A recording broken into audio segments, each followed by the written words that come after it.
YouTube? Welcome back to my channel. It's your boy D Dyson, The Boys, Season 4, Episode 4, and I must say this is the best episode this season thus far.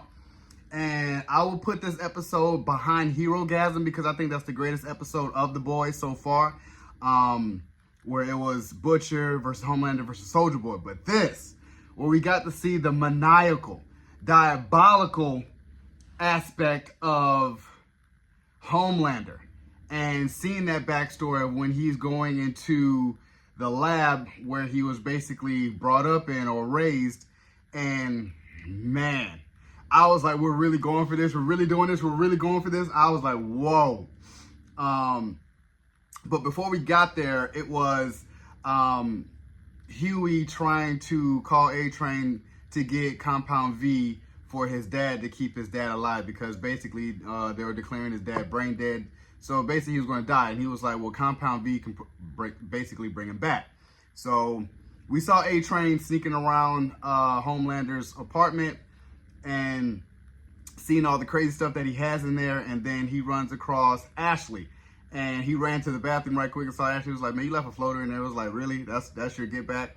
And so I think them two is going to have a dirt on dirt with each other for this season. But I think A-Train is probably not going to last past this season, which, you know, I see why.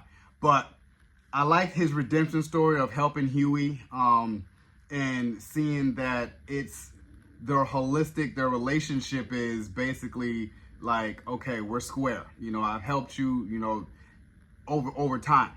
And then I like the fact that Firecracker and Starlight, which is Annie, where Firecracker goes on air to do her basically her podcast or a talk show, and just exposing Starlight more and more and more.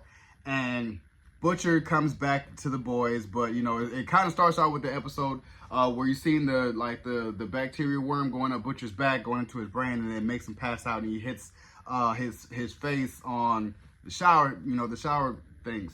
And I'm like, man, yeah, you are really close to death, man. Like, you just really don't care at this point. And Becca's telling him, like, get up. You know, you can't die like this. You got to keep moving forward. So he gets brought back, and he's trying to get dirt on Firecracker to kind of have her exposed, like, man, what's going on as far as what is Sister Sage's plan. And he has a tweet of Starlight engaging in inappropriate behavior with the young boy, and she just pushes the button anyway. It was like, I'm about to just go ahead and out myself to this pastor. That, you know, we saw this pastor last season with his arms or whatever, and how he can extend elastically. And she goes on air, exposes herself, gets that redemption, and then goes into laying in on Starlight of, oh yeah, you know, I'm not like Starlight. Starlight, they pull her medical records, which is really messed up. That's really confidential information, which is really, really messed up. Pulls her medical records and say, yeah, she aborted a baby at 6 months, and then her first hero save, she blinded an old lady that was in the grocery store with her kids, trying to get groceries. So they painted her in a real bad light. So she flips out, Annie flips out, and goes and beats the piss out of Firecracker live on the air.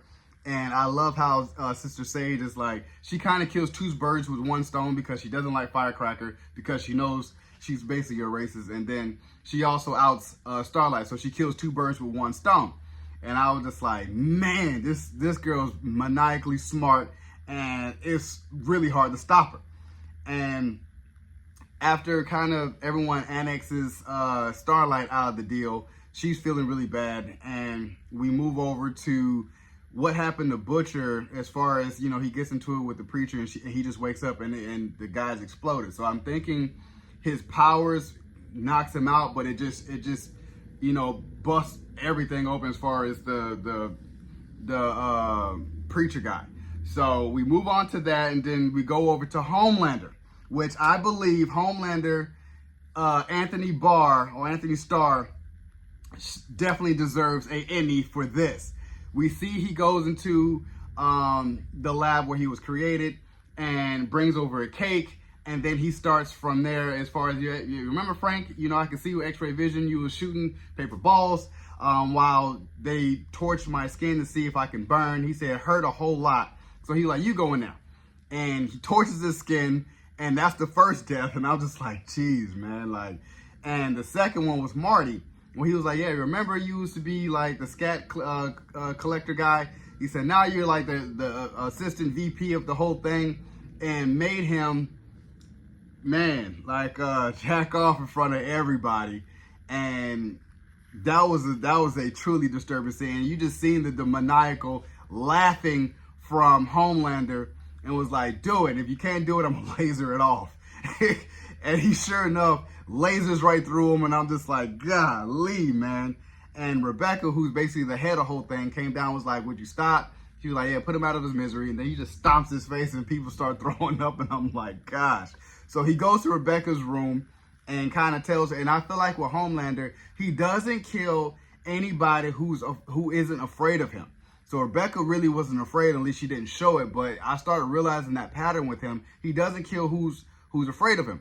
So he kind of levels with her, and what he did was he kills everybody in the whole lab and then left her in the room just to see that painting for basically for the rest of her life. So it's like he locked her into the room and where he killed everybody, so it's blood all over the wall. And I love that back shot that we saw in the trailer of his flag cape is just covered in blood, and then he's in the elevator just covered in blood, like like, because he's been having these dreams, you know, a lot about him being in the lab. So he finally got his retribution, his redemption, as far as his revenge for being a kid. And I love how they call him John, and then he switches over to Homelander because they were raising a maniac.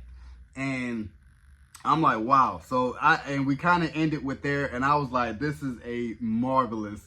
Actually, we go into the phlebotomy, the frontal phlebotomy between Sister Sage and the Deep, and I was like, this is a freaky upon freaky as just what the hell is going on with them two. But I feel like she has a plan with him as well, put in place. But I'm just like, that was crazy, and I was like, cringe as AF, and I'm like, this episode was shock value, cringe, all of it put together, followed by that Homelander performance with Anthony Starr, and I was like, this is a top tier The Boys episode. So, you guys enjoyed my review of The Boys Season 4, Episode 4. Subscribe to my channel. Post a comment down below. Like the video. It's your boy, D. Dyson.